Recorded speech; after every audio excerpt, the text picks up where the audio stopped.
and welcome back to another great episode of We Speak Dispatch.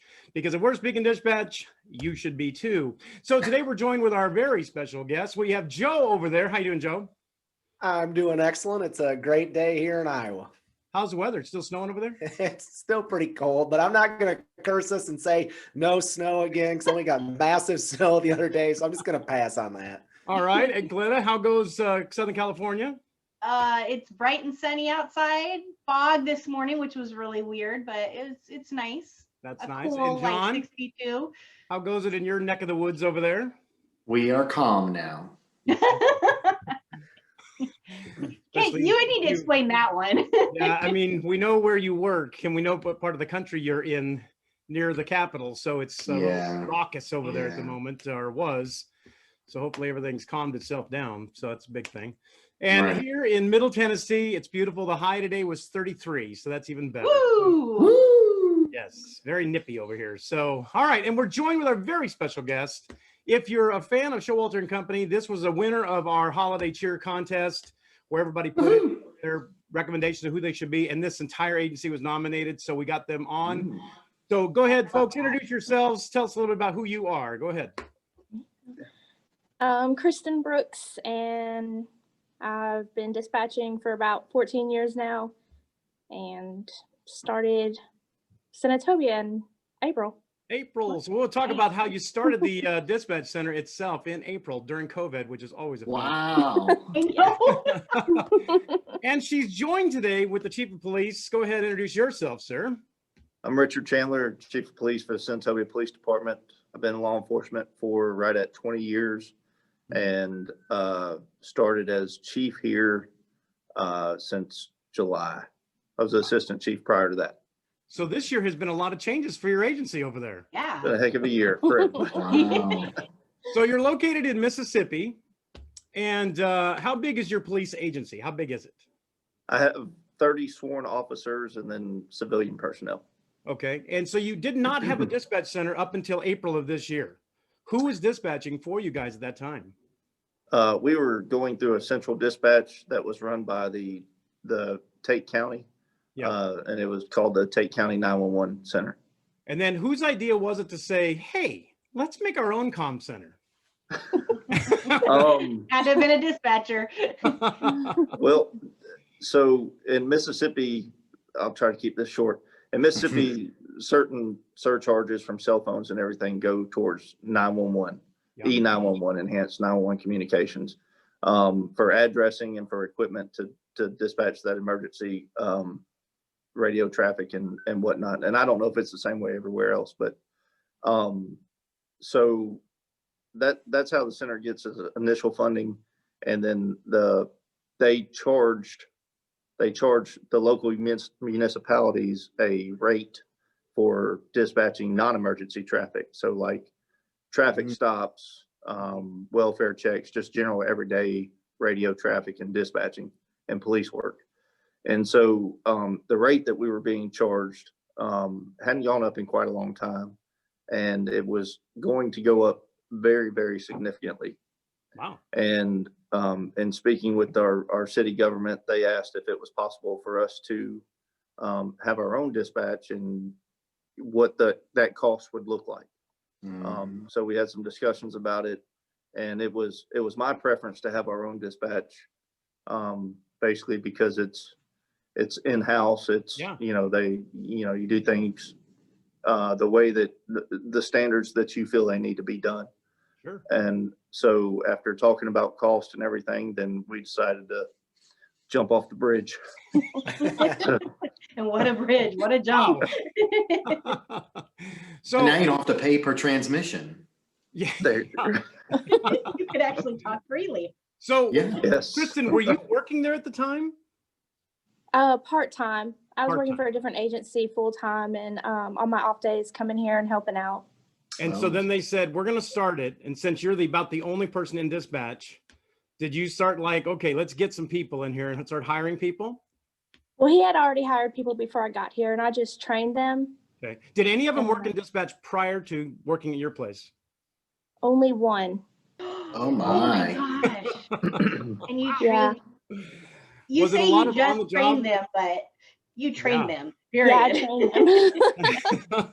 Wow. So He I did a mean, good what a job time at to hiring. start. What a time to start a center during COVID. During And COVID, everything's yeah. crazy out there, and then you start this thing. So how did you guys get like your initial equipment, like your CAD and all that stuff? How did you get that? Did you just buy it, or Well, so prior to me getting at this police department, I started as assistant chief January of last year, and then was appointed chief in July. But when I came in as assistant chief, one of the first things that I wanted to do was to kind of upgrade our equipment and stuff. And so we were basically on paper. So we didn't have a report management Oh, system. wow. We have lots of filing cabinets, but wow. there was no cloud. So we did some research, got some prices, got an RMS system, knew that around the time we were really about to implement this was when we started, doing the dispatch thing also. Right. So, the RMS system that we were buying, it had a software for a CAD system also, and it all spoke the same language. Good. And fortunately enough, the Tate County 911 has the same CAD system also. I was just gonna ask if it's the same, yeah. So they can talk to each other and everything. Oh, nice. So that's basically, we bought the software and, computers and microphones and radios and all that good stuff. What a way to start off though. And I've been to your place, and the dispatch center is currently located in a very small little closet area. But eventually you're going to move into another building down the way there. So that'll be a lot better when it's in a bigger center. But to start it off like that and have good attitudes from people that are working there and stuff, I mean, that's great news out there. So it's Yeah. important to have that. Are you guys full staff now? And what does full staff look like? So we're fully staffed right now. We have 6 Wow. dispatchers total. Is that including one you? being part-time. Is that Yes, including that includes you? me. Mhm. Oh, okay, so there's 6 total. Wow. Now, is What that is just a schedule look like? background? Is that just a background, or are you in the dispatch center with us right now? No. It's a digital Oh, background. digital background. They're high tech over there. They went from paper to high tech. What's been your biggest challenge with creating a new dispatch center and separating from this other agency? What's been the biggest challenge you guys have faced so far by doing that? Well, I'll start and let her finish. So the officers were really excited about us getting our own dispatch center because all in all, it was a financial issue, but it was also what we saw as being a quality issue. So we wanted to ensure our officer safety to the utmost. Mhm. And so they were excited about that. And however, the Tate County 911 still dispatches 911 calls to our officers. Oh. So, and from my perspective as an officer, the biggest challenge is having to talk to 2 different centers. Yeah. And we've asked for them to relinquish that and to make it easier. But the powers that be are not quite comfortable with doing that yet. So, Okay, but your plan is to eventually become fully doing your thing. yes. Okay. So Wow. right now, Kristen, you're just taking like non-emergency calls like traffic stops, or if Correct. officers self-initiate on events, then Yes. you all control it. But if I call 911, then the county controls it. Correct. And they're the ones, when they control it, they're taking care of the CAD and status changes and everything. I know you said you have the same system, so can you see their system and they see yours? So you could see what they're tracking? Yes. Oh, So that's our girls, even though the county is, dispatching the call and taking over, our girls still watch the CAD, still run the Okay. stuff for the officers. So that Okay. way they don't have to go to that building. They can still come into our dispatch and get everything that they need. Oh, good. Nice. Okay. Wow. So how big is your city? How big is the city over there? We're a little over 9,000 population. Okay. Okay. What's We the talked square to somebody- miles for the jurisdiction? Oh, yeah, there you go. It's about 16, Oh, I think. okay. Well, if you watched our last episode, we interviewed somebody from Texas, and their town was a mile square. So That's surprising in Texas. I thought everything was bigger. I did too. So your new center that you're going to move into eventually, will you have more than one workstation? Because right now you have one, right? Just one tiny office.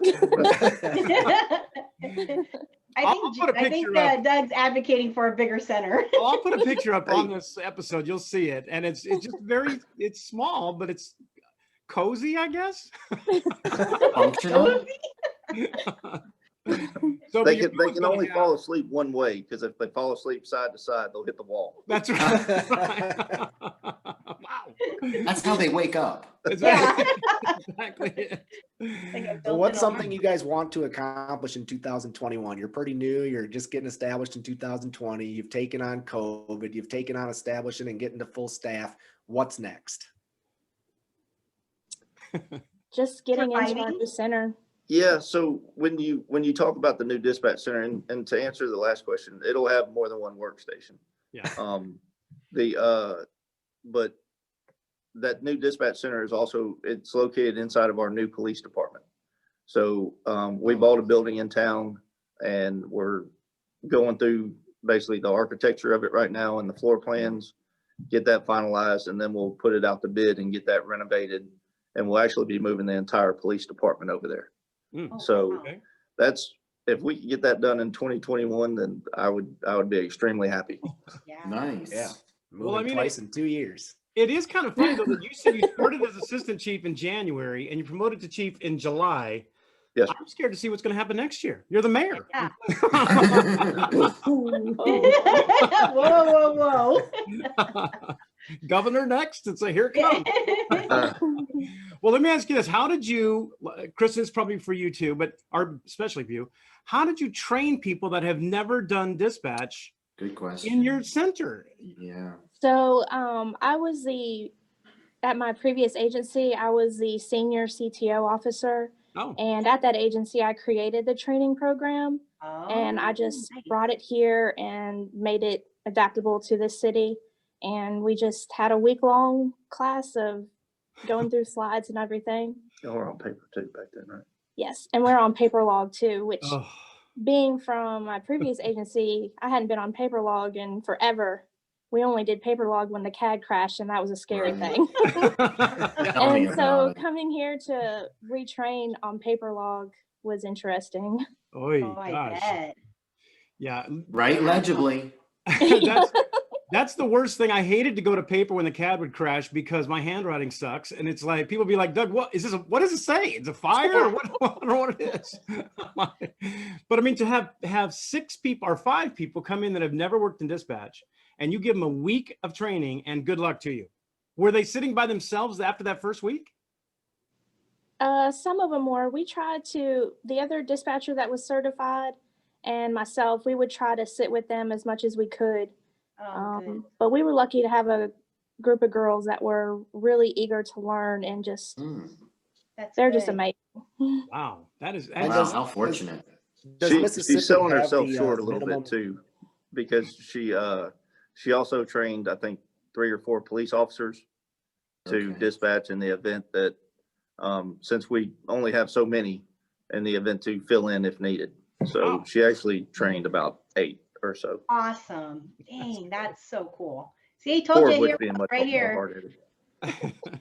Yeah, I was just going to ask if Mississippi had the minimum training requirements for dispatchers statewide at all. Yes, they do. oh, wow, they do. And what are those requirements? So if you work more than 8 hours on the radio a month, you have to be certified. And then you keep up I think you have to have like 26 hours a year. Wow. And you said you wrote the training program for the other agency you worked in? Yes. So you just basically brought it with you when you came to this one? Yes. Nice.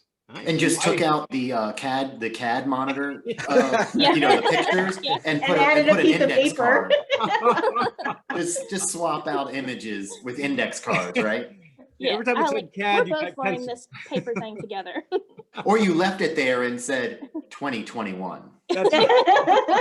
That's right. Oh my goodness. Well, that is just, I mean, it's absolutely just remarkable to have an agency start up just a couple months ago with, 5 people that didn't know anything about dispatch. And now they're, pushing this thing forward. And by the end of the year or next year, you'll be jumping into the whole thing. And that is just absolutely incredible. Wow. That is so cool. That is So, awesome. Hats off to you guys. That's so great. Yeah. Geez. Congratulations to all of you guys. I love the chief. He knows. He knows. I do. Congratulations, I'm very well Kristen. aware. Good job, Well, Kristen. I love the idea that you have officers trained to come in and work the equipment with you guys. I mean, that's sometimes for bigger agencies like I worked for, it was a little more difficult to get officers in there to do anything. Didn't want to do that kind of stuff. So it's nice that you have agency that's right there that can come in and help you guys do that. So Yeah, our officers run from dispatch. Hey, do you want to sit down? No, thank you. Couldn't do it. And then they leave.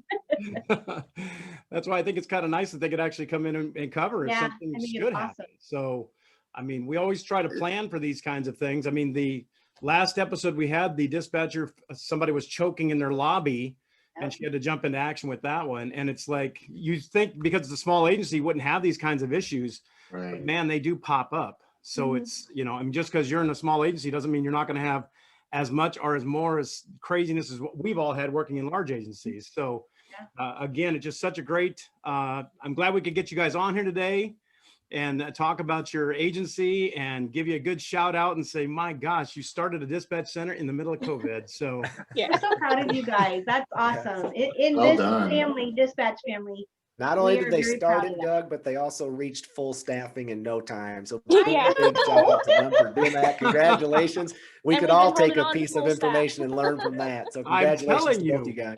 there are so many agencies out there that have below staffing, they can't get anybody. And here you are in a small town, like full staff next. We're fully staffed. It took us a week to get It's them like on off board. the Let's do it shoulder. again. Yeah. Easy. So, all right. Well, we definitely appreciate it. Thanks for coming by, you guys. And we really thank you for thank coming you. on. Thanks, everybody. Glenna, Joe, John, thanks for coming back again and doing this episode with us. Really appreciate it. So have a great time down in Senatobia, Mississippi, everybody. Thank y'all. Bye. Hi, this is Courtney, and you've been listening to another great episode of We Speak Dispatch, proudly sponsored by our friends at Zybex. 911, what is your emergency? 911 emergency, what is your